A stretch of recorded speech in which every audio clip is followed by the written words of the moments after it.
সংখ্যালঘু নির্যাতন করে এটা রাজনীতি। এটা দাদাদের পরামর্শে যারা করেছিলেন, বাংলাদেশ হিন্দু বৌদ্ধ খ্রিস্টান ঐক্য ফ্রন্ট, ঐক্য পরিষদ না, ঐক্য ফ্রন্ট বলে একটা যে আছে, বিজন কুমার সরকার এর সভাপতি, উনি গত পরশুদিন জানিয়েছে দেশে সংখ্যালঘু নির্যাতন হিন্দু খ্রিস্টান বৌদ্ধদের উপরে যদি কেউ করে থাকে সেটা আওয়ামী লীগ করেছে। অথচ এই দোষটা চাপিয়ে দেওয়া হয়েছিল বিএনপি জামাত এদের প্রতি। এটা ডাহা মিথ্যা কথা। উনি নিজে বলেছে এই দেশে বিএনপি জামাত এবং যারা আছে আলেম ওলামা এদের কাছে আমরা সবচাইতে বেশি নিরাপদ। এদের দ্বারা আমাদের ক্ষতি হওয়ার কোনো সম্ভাবনা নেই। তার বাস্তব প্রমাণ আগস্টের 5 তারিখের পরে।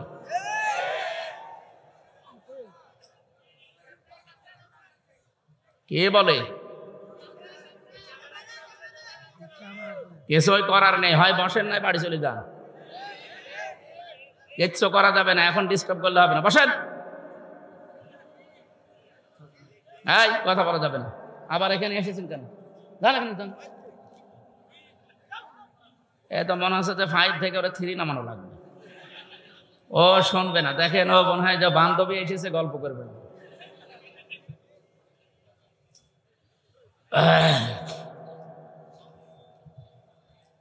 কিচ্ছু হয়নি এদেশে, যা হয়েছে বিচ্ছিন্ন ঘটনা।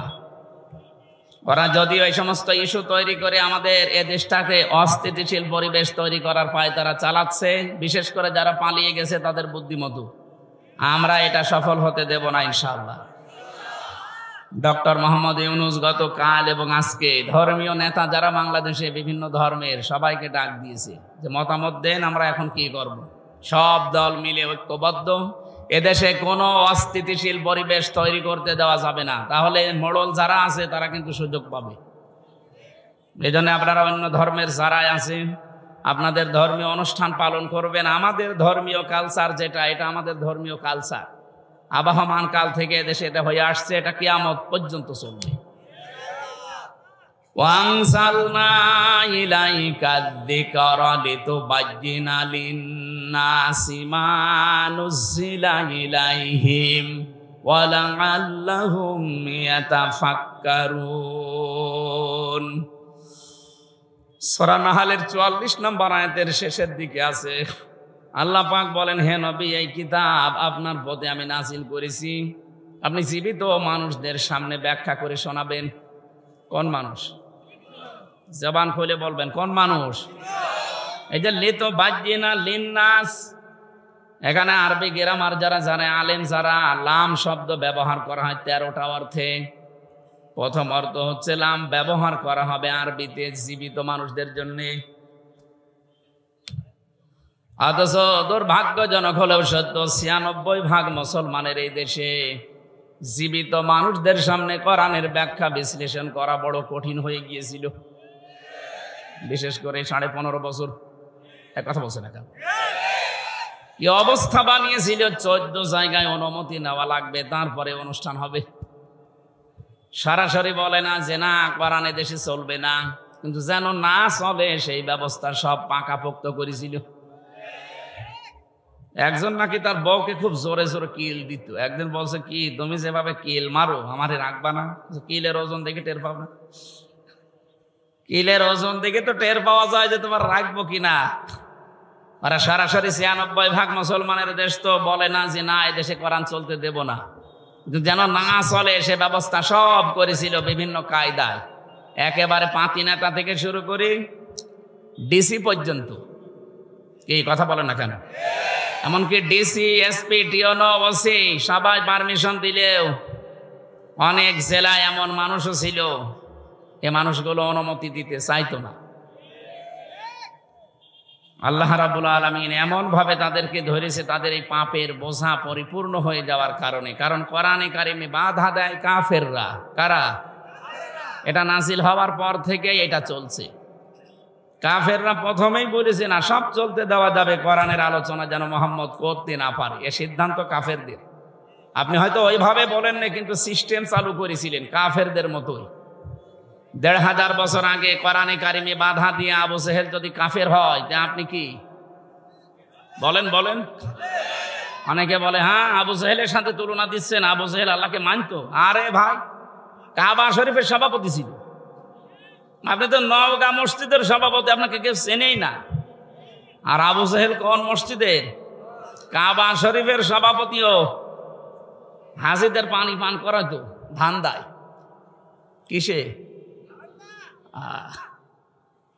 টাকা পয়সা কামাই করার জন্য হাজিদের খেদমত করতো ওর লোকজন দিয়ে। 2 নম্বরে ওকে যদি কেউ জিজ্ঞাসা করতো আল্লাহ বলতে কেউ আছে, ও শুধু বলে না যে আছে, কোরআনে কারীম ওর কথা কোট করেছে, ওয়ালাইন সাআলতাহুম মান খালাকাস সামাওয়াতি ওয়াল আরদা লা ইয়াকুলুনাল্লাহ। কয়েক জায়গায় আল্লাহ একটা দিয়ে জানিয়েছেন, হে নবী ওদেরকে যদি জিজ্ঞাসা করেন আসমান আর জমিন কে বানিয়েছে, লা ইয়াকুলুনাল্লাহ, লামে তাকিদ নুনে সাকিলা, আল্লাহ গ্যারান্টি দিয়ে বলছে আবু জাহেল ওই কথা বলতো যে আল্লাহ বানিয়েছে। কে বানিয়েছে? তাহলে আল্লাহ একজন আছে, ও বিশ্বাস করতো না? কথা বলে না কেন? করতো মানে আমাদের মতো হালকা বিশ্বাস না। ও যদিন বদরের ময়দানে যাবে, ওই দিন বদরের যাওয়ার আগে কাবার গেলাম না। এখানে তো ডিস্টার্ব হচ্ছে ভাই, আমি আলোচনা বন্ধ করে দিই, হবে না? না হয় আপনি করেন না, আমি চলে যাচ্ছি, কথা বলা যাবে না। আমি আর কি মারছি নাকি? আপনি একটা বিষয় বসবেন না, আপনি বসে আছেন কোন কারণে? না না না, বোঝা লাগবে ভাই। আপনি মাহফিল দিয়েছেন তাই কি?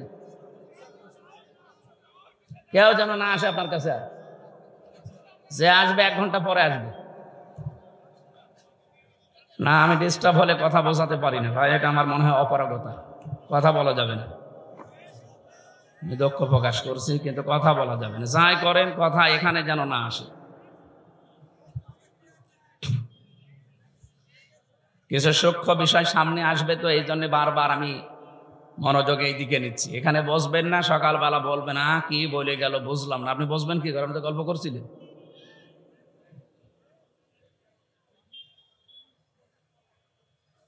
এখান থেকে 2-3টা প্রশ্ন আসবে সামনে, আপনাকে জবাব দেওয়া লাগবে। গল্প করেন আর যাই করেন, জবাব দেওয়া লাগবে। বিশ্ববিদ্যালয়ে যারা ক্লাস নেয়, 45 মিনিট ক্লাস নেওয়ার পরে 10টা প্রশ্ন করে। আপনি আন্দাজে একটা লেকচার দিতে হলে 40-45 ঘন্টা পড়াশোনা করা লাগে ওই বিষয়ের উপরে, বিশেষ করে ভার্সিটি যারা ক্লাস নেয়। আপনি 40-45 মিনিট ক্লাস নিয়ে 10টা প্রশ্নের যদি জবাব দিতে না পারেন, তো স্যারের বক বক করা শেষ আর আপনার শোনাও শেষ। আমরা ওইভাবে 2-5 ঘন্টা কথাও বলতে পারি না, আর আমার বলারও দরকারও নেই। আমি আধা ঘন্টা বলবো, কিন্তু এখান থেকে যেন 5টা বিষয় বাড়ি নিয়ে যাওয়া যায়। কারণ এটা ক্লাস চলছে, একটা কি চলছে, ক্লাসের মতোই থাকা লাগবে, একেবারে নিস্তব্ধ হয়ে যাবে। বলেন আবু জাহেলের উদাহরণটা দিলাম কেন? কাবার গিলাফ ধরে কাঁদছিল সকালবেলা, 17 রমজান মাসে সকালবেলা সবাই তাওয়াফ করছে কাবা শরীফ উলঙ্গ হয়ে। আরো নিজে যেয়ে কাবার গিলাফ, যেটা মুলতাজাম বলে, যেখানে দোয়া করলে কবুল হয়, ওই দরজার সামনে দাঁড়িয়ে বলছে, কাবার মালিক তুমি আসো, আমি জানি আমি মুহাম্মদের বিরুদ্ধে যাচ্ছি অস্ত্র নিয়ে বদরের ময়দানে যুদ্ধ করার জন্য। সত্যের পক্ষে যে আছে তাকে তুমি বিজয় দিয়ে দিও। আবু জাহেলের দোয়া কবুল হয়ে গেছে। বলেন তো, ও যদি আল্লাহ একজন আছে বিশ্বাসই না করবে, ও কাবার গিলাফ ধরে কাঁদবে কোন কারণে? বলেন। এবার আমার প্রশ্ন, তাহলে আইন পাশ করে কোরআন নিষিদ্ধ করে দিল শুনতে কেন? কারণ ও খুব ভালো করে জানতো আমি যে ক্ষমতার চেয়ারে বসে আছি এদেশের প্রধানমন্ত্রী হয়ে, এটা একটা অবৈধ। ও ঠিক ভালো করে বুঝতো যে আমার চেয়ারের একটা পায়াও ঠিক না, সব নড়বড়ে পায়া। কিন্তু মোহাম্মদ যেটা কোরআন দিয়ে বোঝাতে চায় যে অধিকারগুলো মানুষের প্রচার করে, যে এই অধিকার আমার আছে। আমার ভোট দেওয়ার অধিকার আছে না নেই? বলেন। হুয়া জিতাবাকুম ওয়া মা জাআলা আলাইকুম ফিদ্দীনি মিন হারাজ। সূরা হজের 78 নম্বর আয়াতের মাঝের অংশে আছে, আল্লাহ পাক বলেন আমি তোমাদেরকে নির্বাচিত করি। নওগাঁবাসী একেবারে বিবেক দিয়ে বলবেন, নির্বাচিত করা হয় যে পদ্ধতির মাধ্যমে, ওইটার নাম নির্বাচন। আমি বেশি বললাম? নির্বাচিত করা হয় যে কোনো বিষয়কে কিসের মাধ্যমে? বলেন বলেন। এই 15.5 বছর তো নির্বাচনই হয়নি, এটাকে মিথ্যা কথা? অথচ আজ 8-9 দিন দেখতে পাচ্ছি বাইরের বিভিন্ন দেশে শ্রীমপ্রীতি পাওয়ার জন্য মানুষের কাছে মিথ্যা তথ্য ছড়াচ্ছে যে আমি নির্বাচিত ছিলাম, আমাকে নির্বাসন দেওয়া হয়েছে। নির্বাসন আমরা দেয়নি, আপনি নিজে নির্বাসন বেছে নিয়েছেন। আর নির্বাচিত ছিলেন, এটা দাহা মিথ্যা কথা। এই 15.5 বছরে যে নির্বাচন হয়নি, কেউ যে নির্বাচিত ছিল না, এটা যদি ঘোড়া কেউ জিজ্ঞাসা করে, ঘোড়াও হাসবে। কথা বলেন না কেন? বলে এই মিথ্যা কথা আপনি ছড়িয়ে কি পেতে চান? বিশ্বের মডেল কেন তাম দুনিয়ার 257 রাষ্ট্র এক হয়ে গেলেও বাংলাদেশে এই জালেম আর আসতে পারবে না, কারণ আপনি নির্বাচিত ছিলেন না। এত বড় না মিথ্যা কথা বলেন কেন? নির্বাচনের আগে 154 জন আপনি ঘোষণা দিয়ে দিয়েছেন। কথা বলছেন না কেন? দিনের ভোট আপনি রাতে করে ফেলেছেন। নির্বাচন হইল কবে? আমার এই যে 33 বছর এখন বয়স, 18 বছর থেকে যদি শুরু করি 3 বার আমার ভোট দেওয়ার কথা, আমি তো একবারও দিতে পারলাম না। আপনাকে ভোট দিল কে? হয় আপনি নিজে নিজে দিয়ে নিয়েছেন। এক কথা বলছেন না কেন? আমার সাথে এক ওসি ছিল জেলখানা, আমি তো ফাঁসির কন্ডেম ছেলে ছিলাম। একদিন আমার এসে বলছে, হুজুর দেখেন তো আমার তওবার ধরনটা দেখেন তো কিভাবে করলেন। এই যে নির্বাচন গেল, এই নির্বাচন আমি বাইরে ছিলাম। রাত 12টার পর থেকে আমি ভোট কাটা আরম্ভ করলাম, ফজর পর্যন্ত বাক্স ভর্তি করে বিভিন্ন জায়গায় পাঠিয়ে দিলাম। ফজরের নামাজের আগে ওযু করলাম, গোসল করলাম, 2 রাকাত নামাজ পড়ে বললাম আস্তাগফিরুল্লাহ। আমারই তওবা কি হয়েছে? না, আপনি তো আর আল্লাহর কাছে দোষ করেননি যে আস্তাগফিরুল্লাহ পড়বেন, আপনি দোষ করেছেন হামজার কাছে। কারণ একটা এমপি বানাতে 2.5 থেকে 3 লাখ বা 3.5 লাখ 4 লাখ হামজা লাগে। কথা বলেন এখানে? আমাদের মতো মানুষের রায় নেবেন, ভোট নেবেন, এরপরে আপনি পাস করলে বলবেন আমি এমপি। তা আপনি তো একাই 3.5 লাখ সব শেষ করে ফেললেন, আর এখন আপনি আস্তাগফিরুল্লাহ পড়েন আল্লাহর কাছে। আপনি কি আল্লাহর কাছে দোষ করেছেন? আমার মতো 3.5 লাখ 4 লাখ হামজা যদি আপনাকে বলে ঠিক আছে যান ওসি সাহেব মাফ করে দিলাম, তাহলে আপনি মাপ পাবেন। 2 নম্বরে ভয়ঙ্কর বিষয়, আপনি যতদিন জেলে আছেন এই কয় বছরের ভেতরে অনেক হামজা মরে গেছে। কথা বলেন না, আপনি তাদের কাছে মাফ চাবেন কি করে? এই জন্য জালেমদেরকে 15.5 বছর টিকিয়ে রাখার জন্য যারা চেষ্টা চালিয়েছে তারাও জালেম।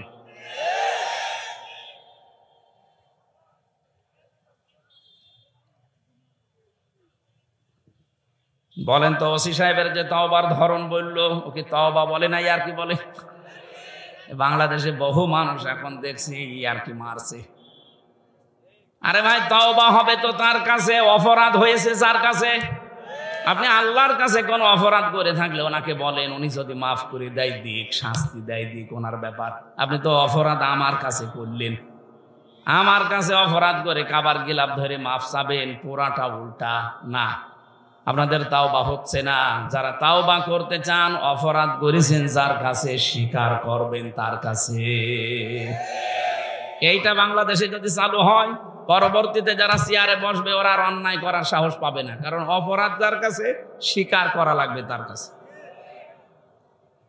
আজকে এই সংক্রান্ত আয়াতগুলো আমরা কোরআন থেকে পড়েছি, আমরা কথা বলবো সামনে ইনশাআল্লাহ। আবু জেহেলের কথা বলছিলাম, এ লোকটা বেশ ভালোভাবে জানতো আমি যে চেয়ারে বসে আছি এ তো জোর করে আছি। মোহাম্মদ যেটা বলতে চায় অধিকারের কথা, যদি সত্যি মানুষ এগুলো জেনে ফেলে তাহলে আমার চেয়ার রাখবে না। এই জন্য মোহাম্মদের কোরআন এটা বন্ধ করা দরকার।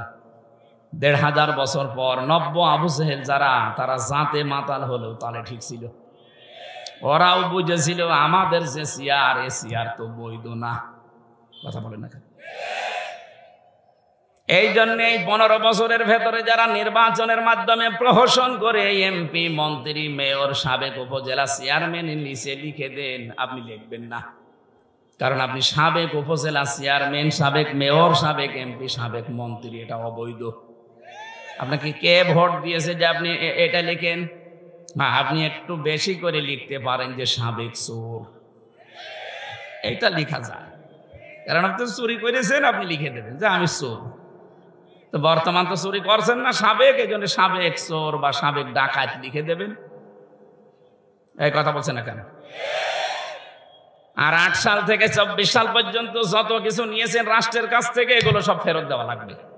কারণ আপনি অবৈধ জিনিস বৈধ করার জন্য এগুলো ফেরত দিয়ে জনগণের কাছে বলেন যে আমাদের ভুল হয়ে গেছে। এটা যতদিন না বলবেন ততদিন আপনি এই দেশের বৈধ নাগরিক না। বহু মানুষের অধিকার নষ্ট করেছেন, আগে ফেরত দেবেন। আমার ভাইরা, এই যে মানুষগুলো এতদিন পর্যন্ত যারা বুঝেছিল যে আমির হামজা কোরআন দিয়ে যা বলতে চায়, এ তো আমার চেয়ারে ধাক্কা লাগে, ওই তখন আস্তে করে বলে যে না, ওরে আসতে দেওয়া যাবে না, ও রাজনৈতিক কথা বলে, ওরে শয়তান। আমার মনে হয় যারা এই 15.5 বছরে আমার এই কথা বলতে দেয়নি, নবীজি যদি এসে এখন কোরআন প্রচার করতো, নবীকেও বলতে নবী রাজনীতি করে। কথা বলে না কেন? এই জন্য কোরআনের প্রথম আয়াত এইটা। রব্বুল আলামিন বলেন, এমন একটা কিতাব আপনাকে আমি দিয়েছি, আপনি মরা মানুষকে শোনাবেন না, শোনাবেন জীবিত মানুষদের। অথচ জীবিত মানুষদের কোরআন শোনানো এমন কঠিন অবস্থা হয়ে দাঁড়িয়েছিল, যারা আমাদের বাধা দিত, ওই লোকের বাবা মারা যাক, আমারে ডাক দিয়ে বলবে হুজুর কোরআন পড়িয়ে দিন। এক কথা বলছে না কেন? ওর বাবা মরে গেলে আমারে বলবে কোরআন পড়িয়ে দিন, অথচ জিন্দা অবস্থায় পড়ার দরকার ছিল। এখন তো মরে গেছে, এখন পড়ে করবো কি? ওর আযাব আরো বাড়বে। কারণ সে আয়াতি পড়বো একটাও তোর জীবনে ছিল না। কি আপনার বাবা এমন বাবা যে আপনার নামে সব ভালো ভালো জমিগুলো, দোকানগুলো লিখে দিয়েছে, আর আপনার বোনের নামে বলেছে তোর নামে দোয়া করে দিলাম। এখন আমি যদি পড়ি ইউসিকুমুল্লাহু ফি আওলাদিকুম লিয-যাকারি মিসলু হাযিল উনসায়াইন, হে পৃথিবীর বাবারা, সন্তান যাদের আছে, এক ছেলে যা পাবে 2 মেয়ে তাই পাবে। বন্টন নীতিকার। আপনি তো বন্টন নীতি মানেননি দুনিয়ায়, আমারে নিয়ে কোরআন পড়ালে আপনার আযাব আরো বাড়বে। আমি কথা বোঝাতে পেরেছি? এই জন্য কোরআন বোঝানো লাগবে মরা মানুষকে না চিন্তা মানুষকে। আমাদের দায়িত্ব এইটা, এটা আমাদের কালচার। এই জন্য আমরা জীবিত মানুষদেরকে বোঝাই। এখন যারা শুনতে আসে এদের দায়িত্ব কি? আয়াতের পরের শব্দে আল্লাহ জানিয়েছেন ওয়ালাআল্লাহুম ইয়াতাফাক্কারুন। হে নবী, যারা শুনতে আসে ওদের দায়িত্ব হচ্ছে ওই কথাগুলো শোনার পরে বাড়ি যেয়ে যেন চিন্তা ভাবনা করে। তাহলে আমার দায়িত্ব সঠিকভাবে জীবিত মানুষদের সামনে ব্যাখ্যা করা, আর আপনার দায়িত্ব এটা শোনার পরে বাড়ি যেয়ে চিন্তা ভাবনা করা। করবেন তো? হ্যাঁ, ইনশাআল্লাহ। এই কোরআন, এজন্য আমি বলছিলাম আমাদের শুধু একা না, হাযা বায়ানুল লিন্নাস, মানুষ পদবাচ্চে যারা বিবেচিত সবার জন্য আজকের এই অনুষ্ঠান। আমরা সবাই এখন দল মত জাতি নেই, সব এখন এক। কথা বলেন না কেন? ইসকনের যে নাম শুনছিলেন মুয়াজ্জেম ভাইয়ের কাছে, আসলে ইসকন এটা হিন্দুদের খোদ সংগঠন না। এই সংগঠনের আসল যারা দায়িত্বে আছে, যারা প্রতিষ্ঠাতা, ওই যে প্রভুপাদ, এই লোকটা একটা খ্রিস্টান। এই লোকটা ইহুদি জাতিতে কিন্তু পড়াশোনা করে সে খ্রিস্টান চার্চে একটা আলাদা নিয়ম নীতি বানিয়ে হিন্দুদের বদনাম করার জন্য উগ্রভাবে এটাকে উপস্থাপন করেছে। এই জন্য হিন্দুদের শুধু একা দোষ না, ওরা গরিব নিম্নবিত্তের যারা হিন্দু তাদেরকে বেছে নিয়েছে। সারা বিশ্বের 257টা রাষ্ট্রের 195টা দেশে ওদের কাজ চলছে। বাংলাদেশে আপনি তাকান, এই যে ঢাকার স্বামীবাগ, এর পাশে যে ইসকন মন্দির, ওর পাশে যে মেথরপট্টি আছে, এই গরিব হিন্দুদেরকে টাকা পয়সা দিয়ে ওরা দৌড়ে ভিড়িয়ে ইসকনের সদস্য বানিয়েছে। সিলেটের যারা চা বাগানে হিন্দু ধর্মের কাজ করে, যারা গরিব মানুষ, এই ছেলে মেয়েদেরকে ওরা কাজে লাগিয়েছে। ঠাকুরগাঁও পঞ্চগড়ের যারা গরিব মানুষ ওই পাথর তুলে খায়, তাদেরকে কাজে লাগিয়েছে। এই কথা বলে কে গো? সুতরাং এটা শুধু হিন্দুদের দোষ না। সম্মানিত ভাই এবং অন্য ধর্মের ভাইরা, আপনারা হয়তো এই মনে করে ভাবতে পারেন যে আমাদের আবার ওই দোষে দোষী করে আমাদের অত্যাচার করে কিনা। না, আমরা অত পাগল না। এদেশে যারা আওয়ামী লীগ করেছেন তাদের উপরও আমার কোনো রাগ নেই, কিন্তু যারা অপরাধ করেছেন তাদের উপর আমার রাগ আছে। কারণ আপনি বিনা কারণে জেনে শুনে অপরাধ করেছেন। আমাকে রিমান্ডে যারা নিয়েছিল প্রত্যেকটা অফিসার আমারে বলতো আপনার কোনো দোষ নেই, আমরা জানি। তাহলে এটা করেন কেন? এই যে 11 ঘন্টা আপনি টাঙিয়ে রাখলেন আমার মাজায় দড়ি দিয়ে। আপনি নিজে বলছেন সকালে এসে যে হুজুর আপনার কোনো দোষ নেই, তাহলে এই কাজ করলেন কেন? এই জন্য অপরাধের সাথে এই 15.5 বছরে যারা জড়িত, সে যেভাবেই হোক, কারো কথা শুনে হোক, ডাইরেক্ট ইনডাইরেক্ট, এদের আমরা শাস্তি চাই। আর এদের শাস্তি যে হচ্ছে বা হয়েছে এর প্রমাণ দেখেন সূরা নামল 19 নম্বর পারা 20 নম্বর পৃষ্ঠা 7 নম্বর লাইনের 52 নম্বর আয়াত। ভালো করে একটু মিলান দেখেন। আমার তো মনে হচ্ছে খাপের খাপ মুমতাজের বাপ মিলে যাচ্ছে। আপনি একটু দেখেন তো মেলে কিনা। আল্লাহ পাক বলেন ফাতিলকা বুয়ুতুহুম খাবিয়াতাম বিমা যালামু। এখানে আলেম নেই, ফা দিয়ে আরম্ভ করলেন আল্লাহ বক্তব্যটা। আল্লাহ বলেন ফাতিলকা বুয়ুতুহুম, বাইতুন দেননি, বুয়ুত বহু বচন, এরপরে হুম এটা জমির, এইটাও বহু বচন। আল্লাহ বলেন এই যে এই সেই ঘরগুলো, এই সেই, ভালো করে জবাব দেবেন, এই সেই ঘর না ঘরগুলো? আল্লাহ এক বছর না দিয়ে বহু বছর কেন দিলেন? তার মানে জালেম একজন না, এদেশে জালেম আমার মনে হচ্ছে অনেক আছে। আল্লাহ বলেন এই সেই ঘরগুলো। কাদের ঘর? জালেমদের। কাদের? খাবিয়াতান, জনশূন্য করে দিয়েছি, পরিত্যক্ত বানিয়ে দিয়েছি। বিমা যালামু, তাদের জুলুমের কারণে। এই আয়াতটা যে কত বাস্তব এবং সত্য, এটা 2024-এর 5 আগস্টের বিকাল 5টায় আমি দেখে ফেলি। কুষ্টিয়ায় দেখেন হানিফের বাড়ি, বিকাল 5টা বাজতে বাজতে পায়খানার প্যান পর্যন্ত খুলে নিয়ে চলে গেছে। ইট তো নেই, প্যানও খুলে নিয়ে চলে গেছে। এখন হয়ে গেছে ওটা জাতীয় টয়লেট। মানুষজন যায় আর ওখানে পায়খানা প্রসাব করে। গত 3 দিন আগের পত্রিকা দেখেছেন ঢাকায় যে বাড়িটা, এত দামি বাড়ি, মানুষ অনেকে আবেগে যে চুমা খেত, অথচ এখন ওইটা গণ টয়লেট। মানুষ বিভিন্ন জন যাচ্ছে, একবারে 8 জন 10 জন করে বিভিন্ন দিকে ইঞ্জিন দিয়ে প্রসাব করছে। আপনি পেপারে দেখলেন। কাবা শরীফ তাওয়াফ করছিলাম একবার 16 সালে, 7 চক্কর দিলাম, বেশ ভালোই লাগছিল। হঠাৎ উপরে গেলাম, যে দেখি পেটে ব্যথা করছে। এক পুলিশকে ডাক দিয়ে বললাম, ইয়া সাদেক তাল, এদিকে আসেন। কি এতক্ষণ তো ভালোই লাগছিল, হঠাৎ আমার পেটে ব্যথা করছে, এখানে ফার্মেসি কোথায়? পুলিশ আমারে বলে, ইয়া হাজি ওল হজ্জাত আইনা বিলাদুকা। ও হাজি, দেশ কোথায়? জি তুমিন বাংলাদেশ, বাংলাদেশ থেকে এসেছি।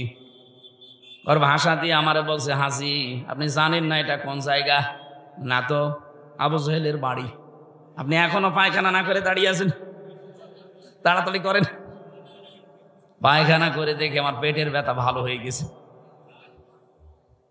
আল্লাহ যেন আমাকে জানাতে চাচ্ছে, হামজা এত টাকা খরচ করে আসলে আর শয়তানের মুখে পায়খানা না করে চলে যাবা, তাড়াতাড়ি করো।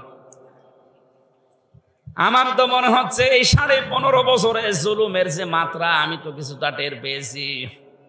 কি জুলুম করেছে বলেন তো? এই যে গুম খুন আর আয়না ঘর দিয়ে কত মানুষকে আমি পেয়েছি ওই মাটির নিচে। আমিও 10 দিন ছিলাম, দেখেছি 2 বছর 5 বছর 7 বছর 8 বছর 10 বছর 14 বছরের মানুষ নাকি ওখানে আছে। মুফতি ফখরুল সাহেব আমার সাথে ছিল, মাঝে মাঝে আমার এসে বলতো, হামজা কি করে তোমার সাথে আমি জানি না। তো আবার আমার এই যে পায়ের ভেতর দিয়ে এভাবে হাত দিয়েছে, এইভাবে সামনে যে লোহার ব্যারিকেড দেওয়া আছে ওর সাথে হাত হ্যান্ডকাপ দিয়ে আটকিয়ে দিয়েছে, আবার টান দিলে কেটে যায়, খুব ধার ওইটাই, নড়াচড়াও করতে পারি না। 24 ঘন্টা এভাবে 1-2 মিনিট না, বছরের পর বছর আমি এভাবে বসে আছি। এই যে শুয়ে থাকা, এটা যে কত বড় নিয়ামত এখন আমি টের পাচ্ছি। 1.5 থেকে 2 মিনিট মাত্র সময় দিত টয়লেট করার জন্য। সকালে কয়েকটা পচা ছোলা দিত, দুপুর বেলায় 1 মুঠ ভাত দিত, তাও মনে হচ্ছে কেউ মাখিয়ে দিয়েছে। এত বড় বড় নখ হয়ে গেছে কারো কারো, চুল দাড়ি গোপ দেখলে মনে হচ্ছে জঙ্গল থেকে বেরিয়ে আসতেছে। এত কঠিন পরিস্থিতি, আমি তো তাও কঠিন জায়গায় ছিলাম না, আমি তো নর্মাল জায়গায়। শুনেছি এর চাইতেও ভয়ঙ্কর জায়গা ওর ভেতরে আরো আছে, বিশাল সুড়ঙ্গ করে, তাও তো এটা ডিবি অফিসে। আর যেটা মিলিটারিরা চালায়, যেটা আর্মিরা, ওটা আরো কঠিন। ওখানে কেউ 8 বছর 10 বছর 14 বছর পড়ে আছে, কেউ দুনিয়ায় জানেই না। এই নখ দিয়ে দেওয়ালের সাথে খসিয়ে খসিয়ে লিখে রাখে কাটা কাটা অক্ষরে যে ভাই কেউ যদি বাইরে যেতে পারেন এই নাম্বারটা জানাবেন যে আমি বেঁচে আছি।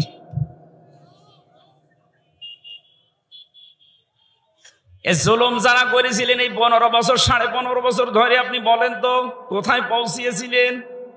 এখনো পর্যন্ত অনেক জালেম দেখছি, জালেমদের সাফাই গায়ে যে কি করেছে যে তার পালিয়ে যাওয়া লাগলো। শয়তান, তোমার সাথে তো হয়নি, তুমি টের পাচ্ছ না। তোমার বাবার সাথে যদি এটা হয়তো তুমি টের পাইছ। কত মানুষ 15 বছর ঘরে থাকতে পারে নাই, গাছতলায় বাঁশতলায় ধানের খেতে আখের খেতে সময় কাটিয়েছে। এক কথা বলছেন না কেন? কিচ্ছু জানে না, ভালো মানুষ ঘরে ঘুমিয়ে আছে, ঘুম থেকে উঠে দেখছে হাজত খানায়। কি গো, তুই গাছ কেটেছিস কখন? স্বপ্নে। আমি কি মানিয়ে বললাম? এটা হয়নি। নিজেই ধরিয়ে দেয়, নিজেই ছাড়িয়ে দেয়, মাঝখান থেকে 1-2 লাখ টাকা আল্লাহর রাস্তায় নিয়ে নেয়। কি চলছিল বলেন তো? আমাকে ধরার পরে বলছে 10 লাখ টাকা দেন, নাই তো 50টা মামলা দেব। কেন? মামলা কি বানাবেন? সব বানানো আছে, শুধু নাম লিখে দেব। কি দেশে বাস করতাম, আপনি টের পাচ্ছেন? এই ছিল নাকি আইনের শাসন? এই জুলুমের সাথে যারা জড়িত তাদেরকে বলছি, আল্লাহ যেন তাদের ঘরগুলো বাড়িগুলো আজ পরিত্যক্ত করে দিয়েছে তাদের এই জুলুমের কারণে। আল্লাহ এই জন্য বাইতুন দেয়নি, বয়ুত দিয়েছেন। সারা বাংলাদেশের 630টা থানা আছে, আমি কম বেশি 600-র উপরে থানা ঘোরা হয়ে গেছে। সব জায়গায় দেখছি এই 3 মাসে প্রায় একই অবস্থা। কুষ্টিয়ার হানিফের বাড়ি তো নিজে বললাম, কয়েকদিন আগে দিনাজপুরে গিয়েছিলাম, কি দাপট ছিল তার বাড়ি পর্যন্ত এখন পায়খানা হয়ে গেছে। ভূত জিনও যায় না, ভয় না গেলে আবার প্রসাব করে কিনা। আমার মনে হচ্ছে কাবার চত্বরে আবু জেলের বাড়ি যেখানে, ওখানে যেমন আমার পেটের ব্যথা ভালো হয়ে গেছে, এদেশে অনেকের এখন দেখছি পেটে ব্যথা হচ্ছে, এই জন্য ওখানে যে জালেমদের বাড়িতে টয়লেট করছে। তাহলে এখানে আমাদের শিক্ষা কি? এর পরের শব্দে আল্লাহ এটা দিয়েছেন, ইন্না ফি যালিকা লায়াতাল লিকাউমিন ইয়ালামুন।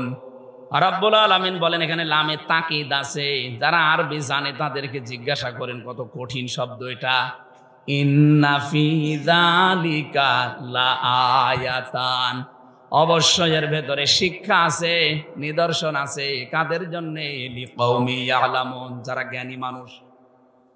তাহলে আমাদের এখান থেকে নেওয়া লাগবে আজকে, আগামীতে যারা যাবে তারা যেন জালেম না হয়। যদি জালেম হয় তাদের বাড়ি ঘরও কিন্তু এরকম ওজাড় গৃহ হয়ে যাবে। এজন্য যারা যাবেন আমরা নিষেধ করছি না, যে যাবেন যান, কিন্তু জুলুম করবেন না। জালেমদের 15 বছরের শিকড় যদি আল্লাহ কেটে দিতে পারে, আপনি তো এখনো জানিনি, এখনই অনেকে জুলুম আরম্ভ করেছে। 5 তারিখের পর থেকে দেখতে পাচ্ছি অনেকে এখনো বিভিন্ন জিনিসে হাত মারছে। কেউ বাজারে, কেউ নৌকা ঘাটে, কেউ গরুর হাটে। এক কথা বলছেন, কেউ চাঁদাবাজি আরম্ভ করে দিয়েছেন, এখনো থালা পাননি হাতে, পেলে কি করবেন? এজন্য সাবধান। ওরা অত্যাচার করেছে, ওরা এজন্য জালেম। আপনিও যদি শুরু করেন, আপনিও তো জালেম। তো ওদের ভেতর আর আপনার ভেতরে পার্থক্য কি? যেন এমন আচরণ, এমন চরিত্র তৈরি করা লাগবে যেন ওদের সাথে না মেলে।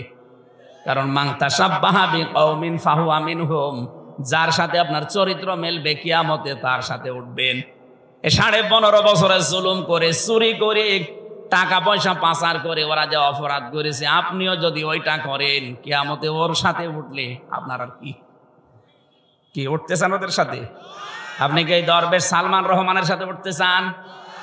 কি নমো, দাড়ি কেটে নমো হয়ে গেছে, পৃথিবীর ইতিহাস পাল্টিয়ে ফেলেছে লোকটা।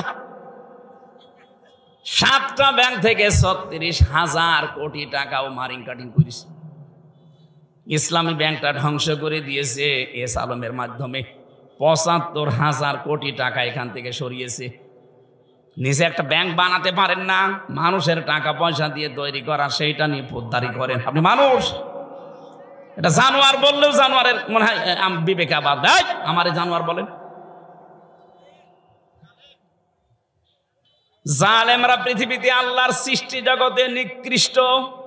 ইন্না শাররাদ দাওয়াবি ইনদাল্লাহিস সুম্মুল বুকুমুল্লাযীনা লা ইয়াকিলুন।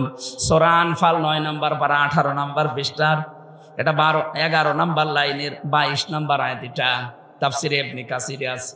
আল্লাহ পাক বলেন, পৃথিবীতে সব চাইতে ঘৃণিত আমার কাছে সৃষ্টি জগতে ওই লোকটা যে তার বিবেককে কাজে লাগায় না। আরে 15.5 বছরে যাই হয়েছে, বিবেক কাজে লাগেনি। বিবেক কাজে লাগলে একটা আলেমকে এভাবে 11 ঘন্টা টাঙিয়ে রাখতে পারে? বলেন। এটা তো আমার নিজেরটা বললাম, বাকিগুলো মামুনুল হককে দেখেননি? এরকম চেয়ারে যেত আদালতে, মাজাটাই শেষ করে দিয়েছে। মুফতি ফখরুল ভাই আমার মনে হয় আর সারা জীবন এভাবে কাটছাট হয়ে শুতে পারবে না। মাজা এই জায়গায় হাতটাই বাঁকা হয়ে গেছে। ইমাম মালিকের জীবনী পড়েছিলাম, ওনার হাত বেঁধে রেখেছিল 41 দিন একাধারে, শুধু টয়লেট আর খাবারের সময় খুলে দিত। এই জন্য ওনার হাত এই হাড় থেকে ডিসকানেক্ট হয়ে গিয়েছিল।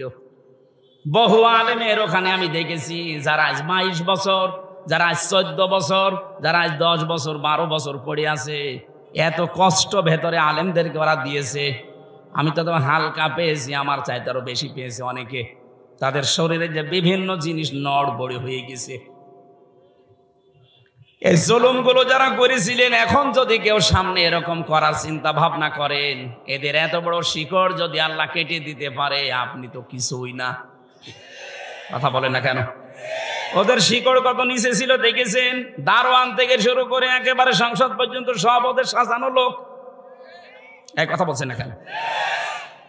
সব ওদের সাজানো, সব ওদের বানানো, এরপরও টিকতে পারল না।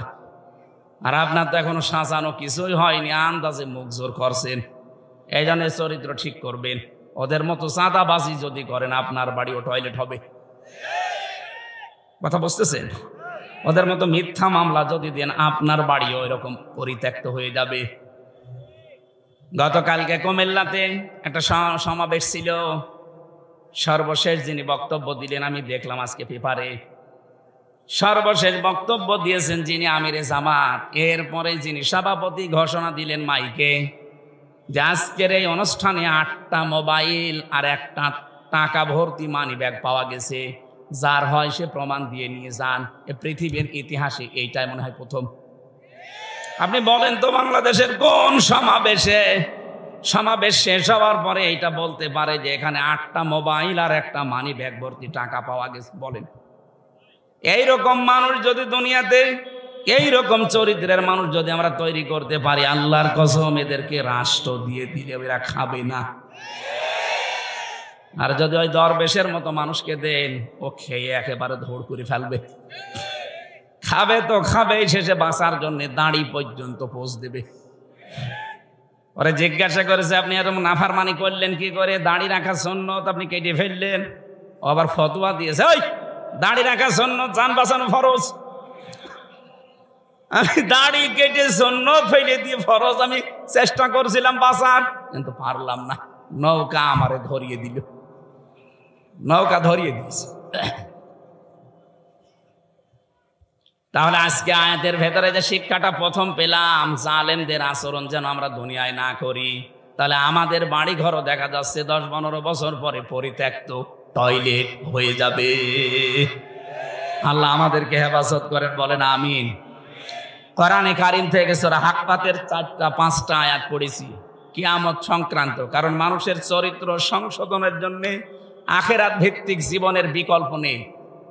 এটা যদি আপনার ভেতরে তৈরি না হয়, কখনো আপনারা দেখতে মনে হবে বিশাল দরবেশের মতো, কিন্তু চরিত্র খারাপ। আর আপনার দেখতে শুনতে যাই হোক, ভেতরে যদি হযরত ওমরের মতো জবাবদিহিতার ভয় থাকে, আপনি দেখতে ভালো না হলো আপনি একটা জান্নাতি মানুষ।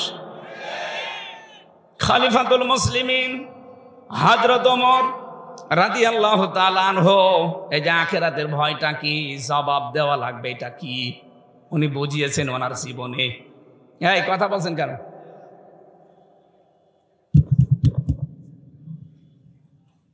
ছেলেটার ছেলে তার আব্দুল্লাহ নাম, ভর্তি করলেন মাদ্রাসায়। হযরতে আলী ওই সময় দেশের প্রধান বিচারপতি, তিনিও ছেলে দিলেন মক্তব মাদ্রাসায়। হযরতে হোসাইন টেবিল থেকে কলম ফেলে দিয়ে বারবার বলছে, হোসাইন এই তুলে দাও, তুলে দাও। 3 বার তুলে দিলেন। প্রেসিডেন্টের ছেলে তো, উনি রেগে গেছে, বলছে হোসাইন বারবার কলম ফেলে দাও আর আমারে তুলতে বলো, আমি কি চাকর তোমার খাদেম নাকি? হযরত হোসাইন বললেন, আব্দুল্লাহ তুমি শুধু খাদেম না, খাদেমের বাচ্চা খাদেম। যেই বলেছে খাদেমের বাচ্চা, উনি রেগে গেছে। এ কথা বললে বাবার কাছে যাও। বাড়িতে যে বলছে, আব্বা আমি আর পড়বো না। কেন? আমাকে গালি দিয়েছে ক্লাসে, শুধু আমাকেই না তোমাকে পর্যন্ত গালি দিয়েছে। ছোট করেছে, আমারে বলেছে আমি নাকি খাদেমের বাচ্চা, খাদেম। তুমি যদি বিচার না করো হোসাইনের, আমি ও মাদ্রাসায় আর যাব না। ঠিক আছে, জমার দিন হবে। খুতবা দিচ্ছিলেন তিনি মসজিদে নববীতে। জমার নামাজের সময় আলোচনা বন্ধ করে দিয়ে বললেন, হোসাইন বলে কি, এদিকে আসো। কি হয়েছে? তুমি ক্লাস ভর্তি ছাত্রদের সামনে আমার ছেলেকে খাদেমের বাচ্চা, খাদেম বলে গালি দিয়েছো। হ্যাঁ দিয়েছি। কেন দিলে?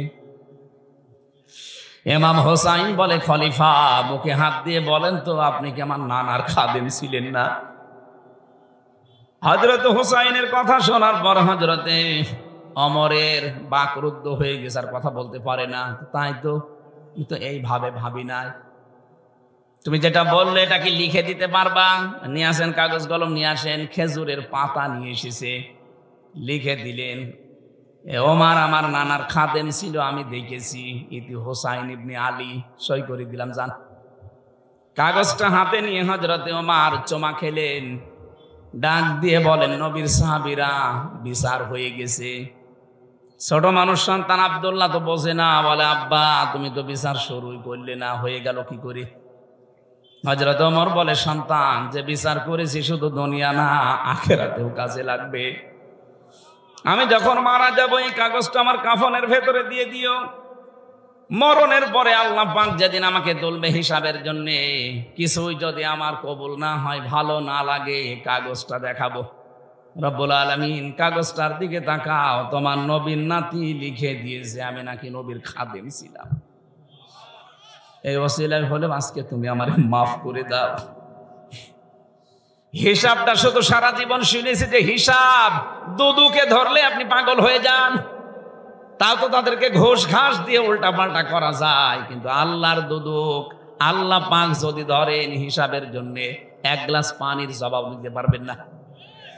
এই জন্য মানুষের জীবন পরিচ্ছন্ন হওয়ার জন্য, পবিত্র করার জন্য আখিরাত ভিত্তিক জীবনের বিকল্প নেই।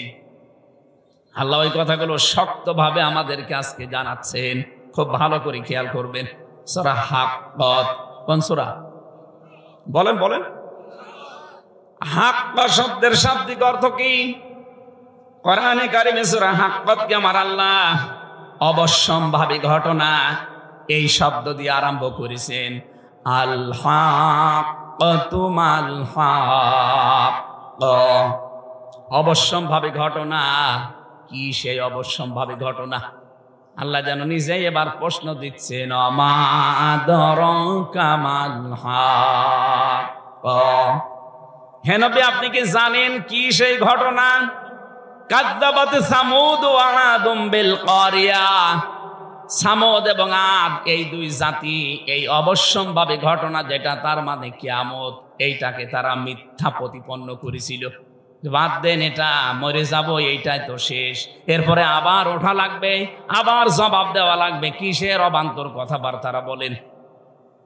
নবীজি বলেন এই কথাগুলো তারা বলেছিল আদ আর সামুদ। আপনার উম্মতদেরকে এবার দেখেন, ফাম্মা সামুদ ফাউহলিকু বিত্তাগিয়া। আমি আল্লাহ এই কারণে এই সামুদ জাতিকে তাদের জায়গা থেকে একেবারে এই অবাধ্যতার কারণে, সীমা লঙ্ঘনের কারণে আমি আল্লাহ ধ্বংস করে দিয়েছি। কিয়ামতের কথা আল্লাহ আমাদেরকে যে শক্তভাবে বোঝাচ্ছেন, এটা অবশ্যম্ভাবী ঘটনা, এটা বিশাল আওয়াজ। কি বারবার এগুলো বারবার বলার দরকার কি? একবার বললে তো হয়ে যেত। আল হাক্কাতু মাল হাক্কাতু ওয়া মা আদরাকা মাল হাক্কা। রব্বুল আলামিন বলেন, শব্দটা আমি বলেছি এত কঠিন, এটার বিশ্বাস যত দৃঢ় হবে মানুষের ভেতরে, তার জীবন তত বেশি পরিচ্ছন্ন হবে। আপনি আজকে থেকে আরম্ভ করেন যে আমাকে কিন্তু জবাব দেওয়া লাগবে একজনের সামনে দাঁড়িয়ে, আর এমন জনের সামনে আমি দাঁড়াবো উনি আমার আগে বেঁচে সামনে সব কিছুই জানেন। এটা শুনতে যত সহজ মনে হচ্ছে, এ বাস্তবে নিয়ে যাওয়া কিন্তু অত সহজ না। আপনি নিয়ে যান একটা ছবি তৈরি করে, এভাবে সাজান যে আমি কিন্তু এখন সত্যি শেষ, আমারে দাঁড়ানো লাগবে। আল্লাহর সামনে যদি সত্যি আমি এখন দাঁড়িয়ে পড়ি, আমার যা জীবন, আমার কি সত্যি জবাব দেওয়ার মতো কায়দা আছে? কোরআনে কারীম জানিয়েছে আল্লাহ যে বিচার ব্যবস্থা তৈরি করবে, আল্লাহর বিচার ব্যবস্থায় কোন রকমের অবিচার বলতে কিছু না। আপনারা জবাব দিচ্ছেন না। আল্লাহর বিচারে কোনো অবিচার? আরো জোরে বলেন, আল্লাহর বিচারে ন্যায় বিচার না। না, ভালো করে শুনবেন, আমি তো এই জন্য বলছি কান লাগান। আল্লাহর বিচারে যেমন অবিচার নেই, আল্লাহর বিচারে ন্যায় বিচার যদি করে আপনি বাঁচবেন না। ন্যায় বিচার করলে কেউ জান্নাত যাবে না। অবিচার তো নেই, ন্যায় বিচার করলেও জান্নাত পাবেন না। পাবেন কি করে? আল্লাহ পাক যদি কাউকে নিজের ইচ্ছায় ক্ষমা করে দেয়, ওই লোকটাই শুধু জান্নাত পাবে। এই জন্য নবীজি প্রতিদিন 99 থেকে 100 বার করে তিনি পড়তেন, আল্লাহুম্মা হাসিবনি হিসাবা ইয়াসিরা। আল্লাহ তুমি যাই করো অন্তত আমার হিসাবটা সহজ করে দিও। এটা যত বেশি আপনার কাছে পরিষ্কার লাগবে, যত বেশি পরিচ্ছন্ন মনে হবে যে না এরকম একটা সামনে আসতেছে, আপনার দ্বারা তত অন্যায় কাজ ছেড়ে দেওয়া সহজ হবে। এটা তো নিজের ব্যাপার, আমি না খেয়ে মরবো কিন্তু আমি অবৈধ জায়গায় হাত বাড়াবো না। আমার চোখ দিয়ে যেটা নিষেধ দেখা আমি দেখবো না। 14 জন নারী বাদ দিয়ে পৃথিবীর কোন নারীর দিকে লোলুপ দৃষ্টিতে তাকানো জায়েজ নেই। কয়জন বলেন? 1 নম্বরে আপনার মা, 2 নম্বরে আপনার আপন মেয়ে, 3 নম্বরে আপনার আপন ফুফু, 4 নম্বরে আপনার আপন খালা, এরপরে আপনার ভাইয়ের মেয়ে, বোনের মেয়ে, আপনগুলো, এরপর আপনার পুত্রবধূ। 14 জনের নাম আমি তাফসিরে পেয়েছি। এদের সাথে দেখা করা যায় যাচ্ছে, কিন্তু তাদের মুখমণ্ডল, হাতের কবজি আর পায়ের পাতা এগুলো খোলা রাখা এই 14 জন মহিলার জায়েজ আছে আমার সামনে। প্রথমে কার? মা। বলেন না কেন? এরপরে ফুফু। এই যে অনেকে পাতানো ফুফু আছে, ও ধর্মের ফুফু, ধর্ম খালা, এসব বাদ দিন। পথে ঘাটে কাউকে দেখলে বলে খালা, খালার একটা মেয়ে আছে এই কারণে খালা বলছে, ওর উদ্দেশ্য ভালো না। খালা হওয়া লাগবে আপন মায়ের বোন। কথা বুঝতেছেন? এই 14 জন বাদ দিয়ে পৃথিবীর কোন নারী যদি সামনে পড়ে যায়, সঙ্গে সঙ্গে কোরআন বলছে চোখ নামাবা। আমি এটা বানালাম না। সূরা নূর 18 নম্বর পারা 12 নম্বর পৃষ্ঠা 7 নম্বর লাইনের 30 নম্বর আয়াতে আছে, কুল্লিল মুমিনিনা ইয়াগুদ্দু মিন আবসারিহিম ওয়া ইয়াহফাযু ফুরুজাহুম যালিকা আযকা লাহুম ইন্নাল্লাহা খাবীরুম বিমা ইয়াসনাউন। বলেন আল্লাহু আকবার। আল্লাহ পাক বলেন, হে নবী মুমিন পুরুষদেরকে আপনি বলেন, এই মানুষগুলোর সামনে যদি কোনো মহিলা পড়ে যায়, পরনারী মানে 14 জন বাদ দিয়ে, সঙ্গে সঙ্গে যেন তারা চোখ নিম্নগামী করে এবং লজ্জাস্থানের হেফাজত করে। এটাই তাদের জন্য পবিত্র পন্থা। এখানে বাংলাদেশে না এই জায়গায় বহু পুরুষ মানুষ বসে আছে, বিবাহিত মানুষ, যাদের নিজের বউ ভালো লাগে না, অথচ অন্যের বউ রসগোল্লা লাগে। দেখেন, দেখছেন বলছে ঠিক। এই রোগটা শয়তান তৈরি করে ওয়াসওয়াসার মাধ্যমে। এবার আসেন তো এই রোগের ঔষধ কি? আপনার নিজের স্ত্রীর ভেতরে আল্লাহ যা দিয়েছে এইটা বাদ দিয়ে আপনি যে ভাবির সাথে, প্রতিবেশীর স্ত্রীর সাথে লাইন করেছেন, ওর ভেতরে কি অন্য কিছু বেশি আছে? আপনি কি মনে করেন যে না, তার 5-6টা আছে? তার ভেতরে যা আপনার স্ত্রীকে আল্লাহ তাই দিয়েছে, অথচ নিজের স্ত্রীর প্রতি কোনো আকর্ষণ নেই, ভালোবাসা নেই, মন থাকে না, শুধু মন টেনে চলে যায় ভাবির দিকে। এরকম রোগে কারা আছেন একটু হাত তোলেন তো। আমার মনে হয় এই এলাকায় এসব ওয়াজ করা ঠিক না, এরকম আল্লাহর ওলি বসে আছে। এরকম রোগের রোগী দেশে নেই। কথা বলে না কেন? মেয়েরা যারা এসেছেন শুধু নামাজ পড়া, রোজা রাখা, কালো বোরকা পরায় কিন্তু ইবাদত না। ওয়াইদা গাবা আনহা হাফিজাতুহু, স্বামী যখন বাইরে যাবে তখন নিজের ইজ্জত, সম্ভ্রম, স্বামীর সন্তান, স্বামীর মাল সম্পদ, এগুলো আপনাকে হেফাজত করে রাখা লাগবে। কিন্তু অনেক মহিলা আজ ব্যর্থ, স্বামী বাইরে চলে গেলেও মনে হয় দিন পায়। পাশের বাড়ির দেওয়ার নিয়ে এসে উনি আর আমি গল্প করছে, অথচ এমন জনকে মোবাইলে কথা বলছে যার সাথে মোবাইলে ওর জন্য কথা বলা জায়েজ না। কথা বলে না কেন? একটা ভুল কাজে আছে অনেকেই। হ্যাঁ, কোনো অবিবাহিত মেয়ে লোককে যদি ভালো লাগে, প্রস্তাব দিয়ে সমর্থ থাকলে বিয়ে করে ফেলেন। কিন্তু বিবাহিত কোনো মহিলার সাথে যদি আপনি ভুল করে আর জেনে শুনেও যদি লাইন করে থাকেন, জীবনেও তো সেই স্বামী ছেড়ে না দিলে বিয়ে করতে পারবেন না। কথা বলছেন না কেন? আপনি বিয়েও কোনোদিন করতে পারবেন না, আবার সারা জীবন তাকে না পেয়ে কষ্টের ভেতরে মরবেন। এই জন্য যারা বিবাহিত কোনো মহিলার সাথে লাইন করেছেন, এই মুহূর্তে তওবা করেন। তওবা করবেন কিনা বলেন? কারা কারা করবেন হাত তোলেন তো। এরা কি লাইনে আছে? এই দাড়িওয়ালা, কিসের লাইন কর তুমি? হ্যাঁ, তওবা করলে ঠিক আছে, কাজ না করে তওবা করবা কেন? কাজ করো, ওই সমস্ত কাজ করো, ঠিক আছে। হ্যাঁ, এদিকে তাকান। ওর যে চেহারা, ওর সাথে লাইন করবে কে? না, আপনার সাথে লাইন করা মানুষ এদেশে নেই। হ্যাঁ, ঠিক আছে, বাঁচে গিয়েছে, আল্লাহ ওরে হেফাজত করিস। ওর সাইজেও ছোট, আবার চেহারাও আল্লাহ বানিয়েছে ওই রকম, ওর দিকে কেউ তাকাবেও না, ওর অসুবিধা নেই।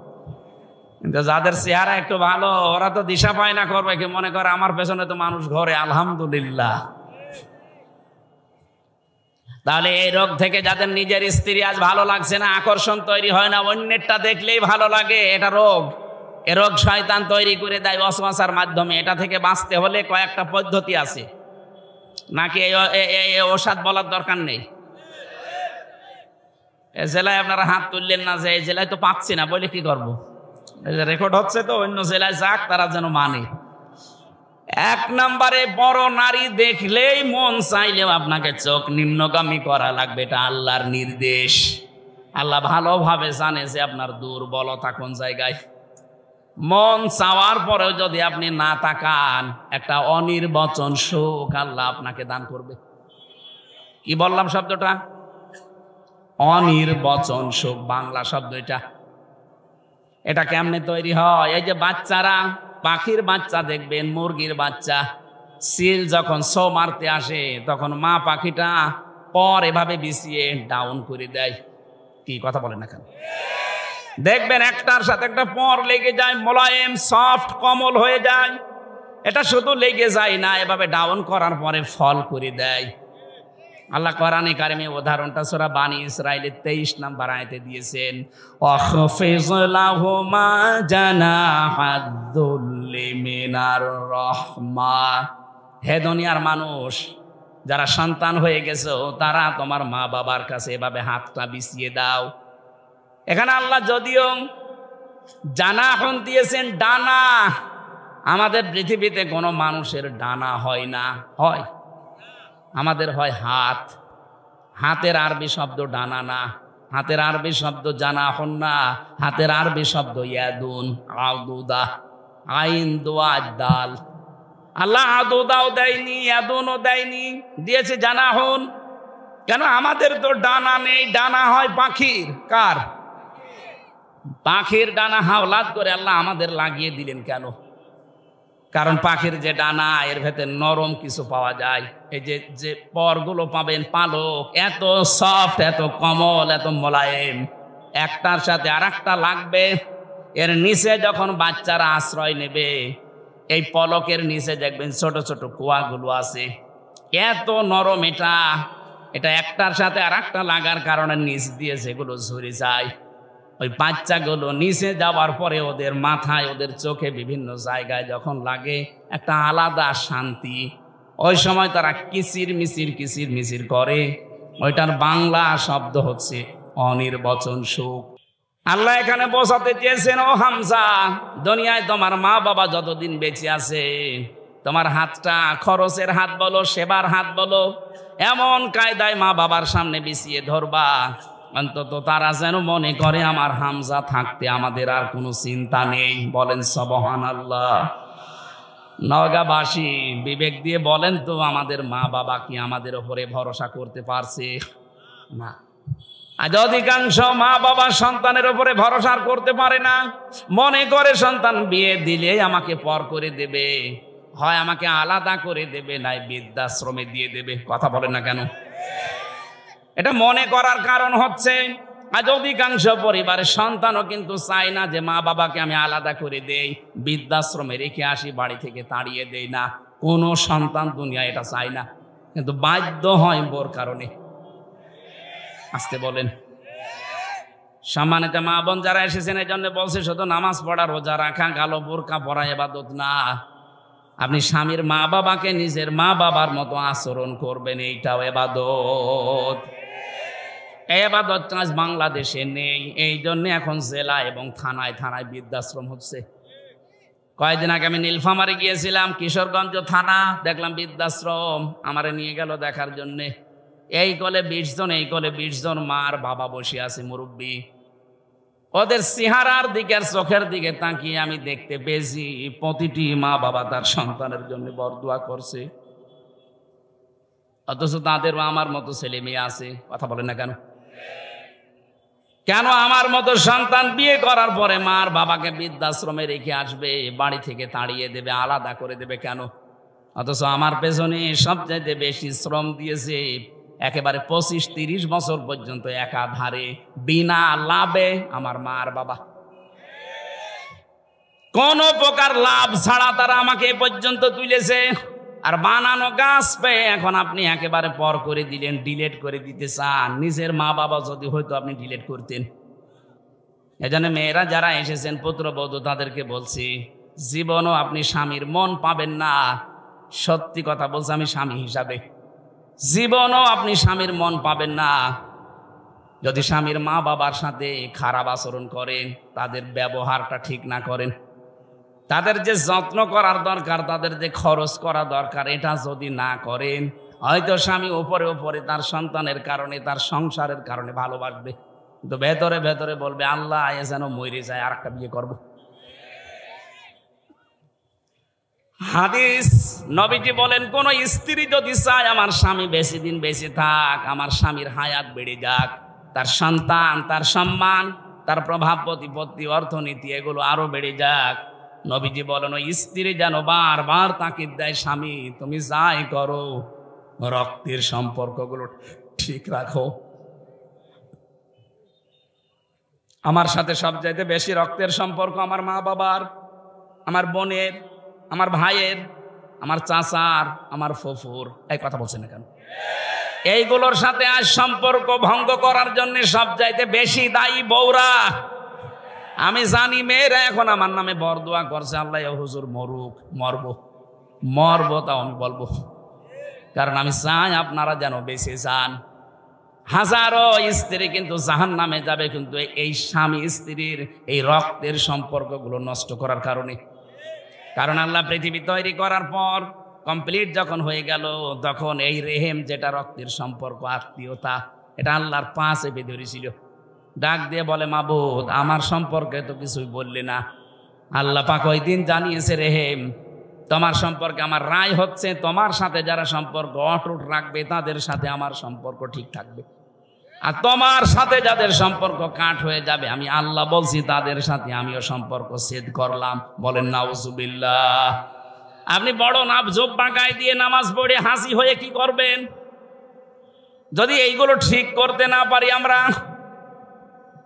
এই জন্য আমি সহ যারা এসেছি আশা করব অবশ্যই আজকে থেকে যাই হোক, যদি বউ বাদ দেওয়া লাগে দরকার হয় বাদ দিয়ে আর একটা বিয়ে করব। রক্তের সম্পর্ক ছিন্ন করে জাহান্নামে হওয়া যাবে না। কারা কারা পারবেন হাত তোলেন তো। ওরে বাবাই, বিয়ে করার জন্য হা করি আছে,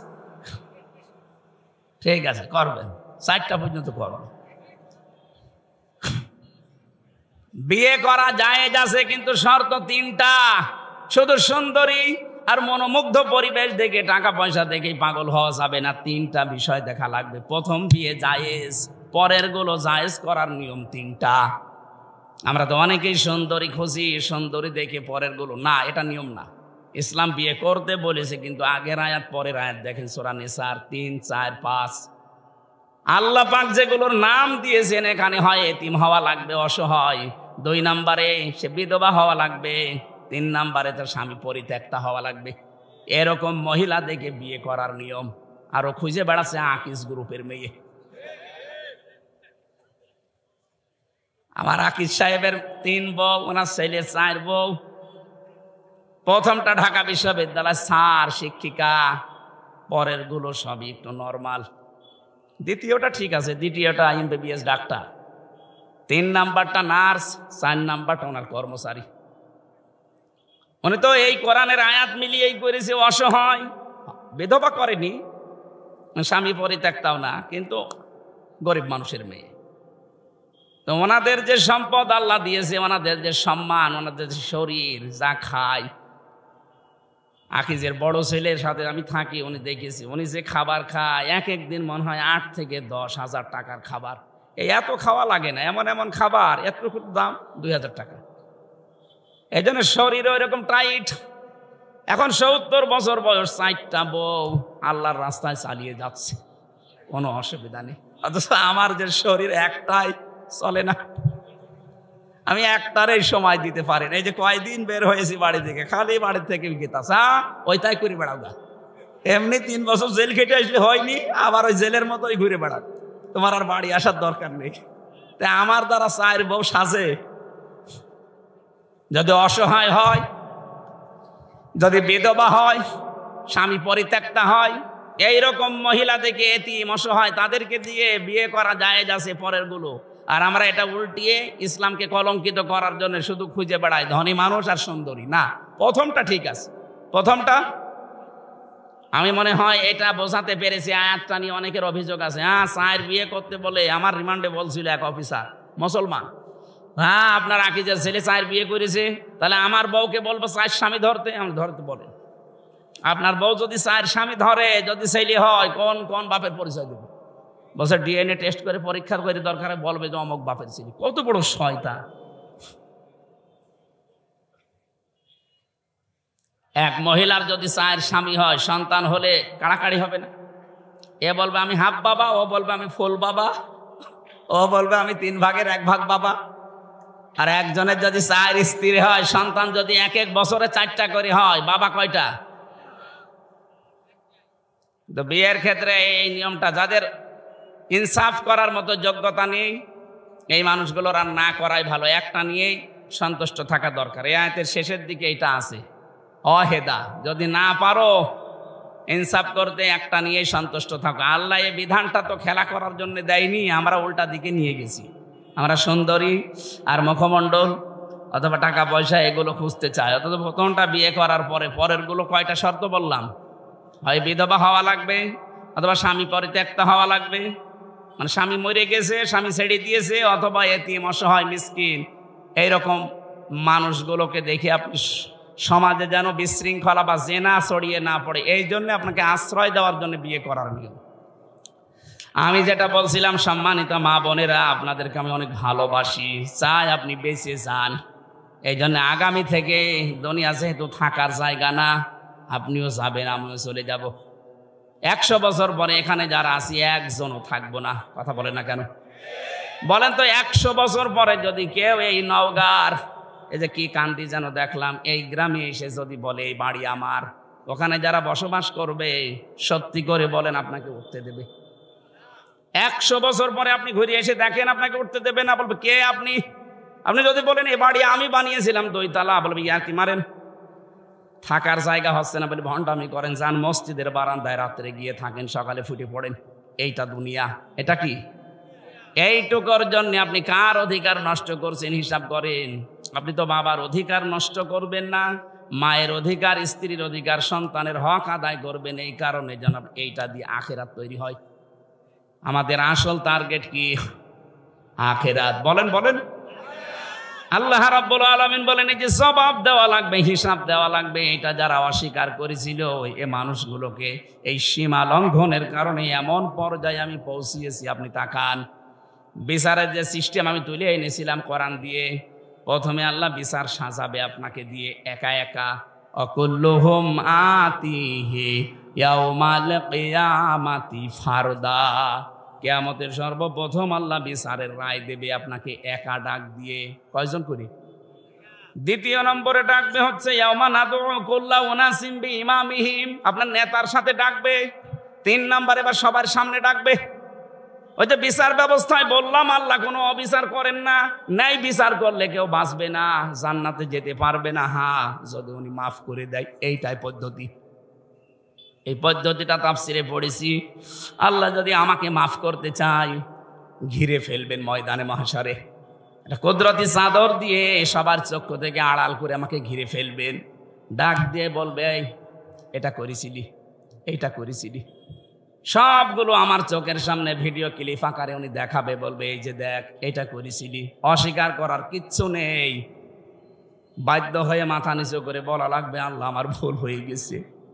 আল্লাহ পাক বলেন যখনই বান্দা এ কথা বলবে আমার রহমতের জরিয়ায় জোশ পয়দা হবে। শেষে বলবো যা আজকে ধরে আমি গোপনে মাফ করে দিলাম। এইটা দরকার জীবনে। এইটা যদি আমাদের জীবনে এসে যায়, আমাদের জীবন সাকসেস। ফামান যুহজিহা আনিন নারি ওয়া উদখিলাল জান্নাতা ফাকাদ ফাজ ওমাল হায়াতুদ দুনিয়া ইল্লা মাতাউল গুরুর। সূরা আলে ইমরান 4 নম্বর পারা 13 নম্বর পৃষ্ঠার 12 নম্বর লাইনের 85 নম্বর আয়াতের শেষের দিকে আছে 185। আল্লাহ পাক বলেন জীবনের হার জিত মানুষ বোঝে না। আসল মানুষের হার জিতের জীবন ওইটা যাকে কিয়ামতে আমি আল্লাহ মাফ করে দিয়ে বলবো যা জান্নাতে চলে যা, এই লোকটার জীবনই সফল। এরকম একটা জীবন তৈরি করার জন্য আখিরাত ভিত্তিক গঠন করার তৌফিক আল্লাহ যেন দান করেন। বলেন আমিন। আল্লাহুম্মা আমিন। লা ইলাহা ইল্লা আনতা সুবহানাকা ইন্নী কুনতু মিনাজ জালিমিন। রব্বুল আলামিন, 2 দিন ব্যাপী তাফসীর মাহফিলে নওগাঁর এই মাটিতে বসে আমরা দোয়া করছি। সারাটা জীবন অপরাধ করে জীবনটা আমরা নষ্ট করে ফেলেছি। আল্লাহ আমাদের গুনার দিকে তাকিও না, তোমার রহমতের দিকে তাকাও। জিন্দেগীর গুনাহগুলো মাফ করে দাও। সারাটা জীবন অপরাধ করে আমাদের জীবন শেষ হয়ে গেছে। কিছু বলবেন?